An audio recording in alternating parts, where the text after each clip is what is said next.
Um conceito bem importante quando nós estudamos fluxo magnético e bobinas é a definição de indutância mútua. O que é indutância mútua?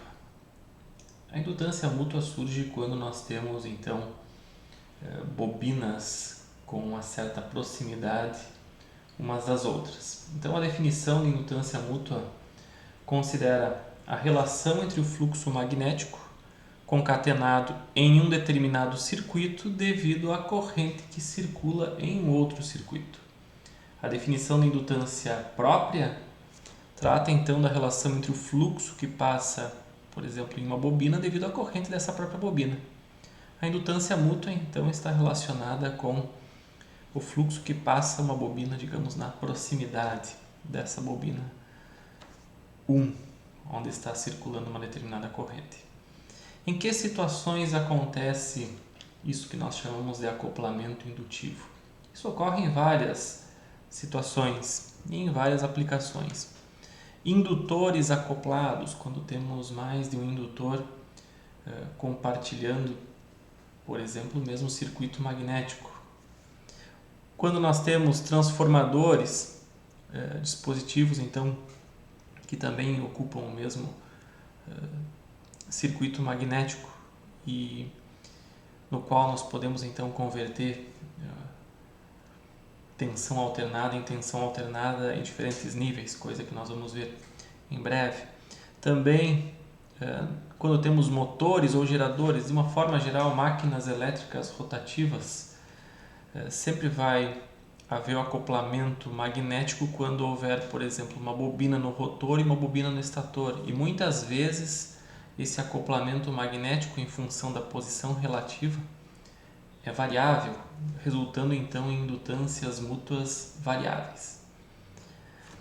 Em algo que é mais recente e que também considera o mesmo princípio de funcionamento do transformador, os sistemas de carregamento wireless, conhecidos por não necessitarem de cabo para a conexão, então também são sistemas que utilizam bobinas e que utilizam esse conceito de acoplamento magnético de indutância mútua para a transferência de energia sem a necessidade de conexão de fios.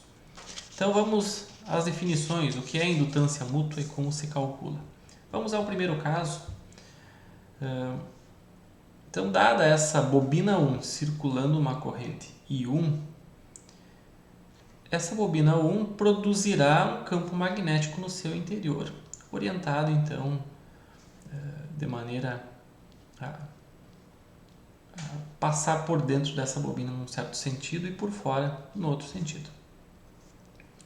Acontece que parte do campo magnético ou da densidade de fluxo magnético B1 produzido pela bobina 1 passa também pela bobina 2. Então, o fluxo 2,1 é o fluxo que atravessa a bobina 2 devido à corrente I1. E o que é a indutância mútua M2,1? Ela é definida como fluxo concatenado, ou seja, número de espiras vezes o fluxo, na bobina 2 devido à corrente 1. Então, dado um fluxo 2,1 que é B1 escalar ds2, onde o ds2 representa um elemento diferencial de superfície dessa área de seção transversal aqui da bobina 2. Esse é o fluxo 2,1. Esse fluxo 2,1, fluxo que passa 2 devido à corrente 1, vezes N2, número de espiras 2, dividido pela corrente 1. Então aqui nós temos uma das indutâncias mútuas, M2,1, calculada em Henry. Se nós olharmos o recíproco, o caminho contrário, se nós tivermos uma corrente I2 passando pela bobina 2, essa corrente I2 produzirá um campo magnético B2, que por sua vez pode passar também pela bobina 1, resultando então no fluxo magnético 1,2. O fluxo magnético 1,2 é o fluxo que atravessa a bobina 1 devido à corrente I2. E agora a indutância mútua M12 é definida como fluxo concatenado que passa a bobina 1 devido à corrente I2. Então é o recíproco, é o caso contrário desse visto anteriormente. Então, o fluxo 1,2 é o B2 que passa através da superfície 1. E aqui então M12 é número de espiras 1, fluxo que passa em 1 devido à corrente I2 dividido pela corrente I2. Então temos a definição também da indutância mútua M12. Algumas características importantes da indutância mútua. Aqui algo bem interessante que vai facilitar um pouco as coisas. Primeiro, as indutâncias, tanto as indutâncias mútuas quanto as indutâncias próprias, são quantidades definidas puramente pela geometria, tamanho, formato, número de espiras, o material magnético que compõe esse acoplamento magnético entre as duas bobinas e a posição relativa entre elas. Então, as indutâncias mútuas só dependem disso. E apesar dessa não ser uma conclusão trivial, ela parte lá do conceito de potencial magnético vetorial, mas as indutâncias mútuas, mesmo sendo calculadas de maneira diferente, por definição têm o mesmo valor. E aqui nós vamos chamar só de M. Então nós podemos omitir esses subscritos aqui, 2,1 e 1,2. Então, qualquer que seja o formato dessas bobinas ou sua posição relativa, as indutâncias mútuas são iguais. E isso é obtido a partir de uma expressão chamada fórmula de Neumann. É uma expressão que trata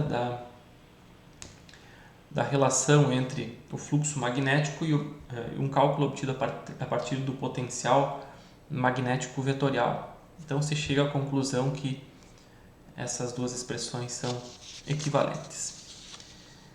Então, um exemplo aqui considerando aquilo que já foi visto sobre solenoides.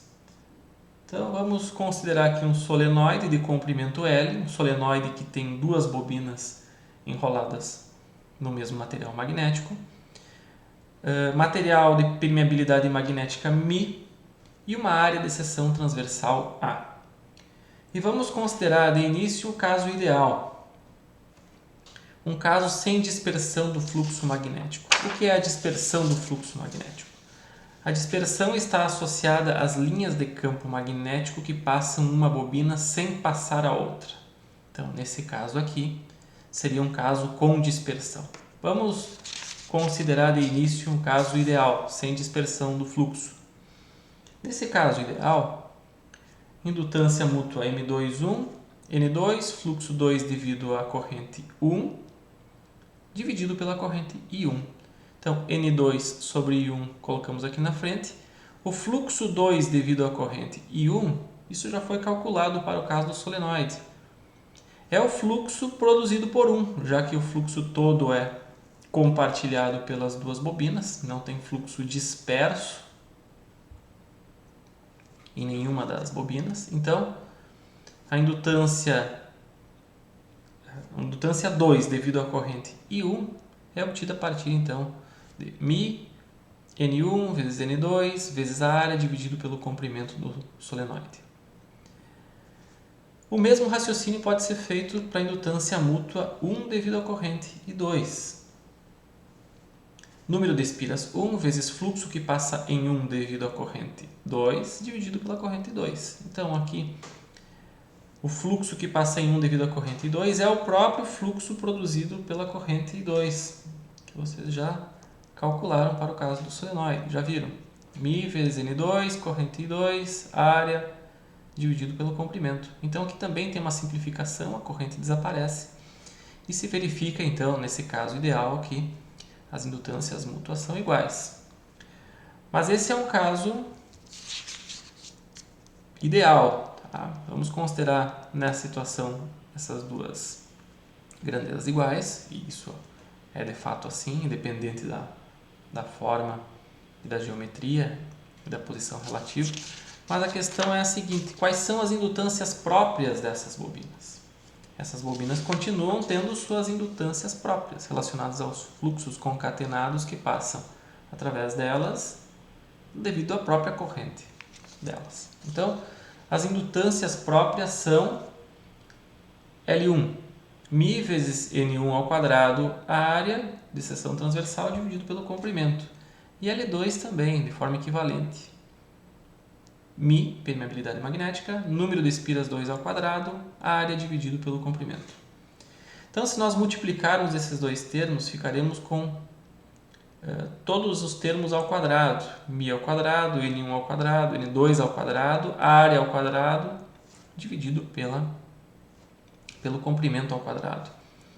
E se vocês olharem, isso é igual à indutância mútua M ao quadrado. Então, no caso ideal, quando tem acoplamento magnético perfeito, sem dispersão do fluxo magnético, fica fácil de calcular a indutância mútua por essa expressão. Basta conhecer a indutância 1 e a indutância 2. E tirarmos, então, multiplicarmos essas indutâncias e tirarmos a raiz quadrada. Então, se chega, no caso ideal, a um valor dm, de indutância mútua entre as bobinas, uma expressão bem simples. Mas em termos práticos isso não ocorre.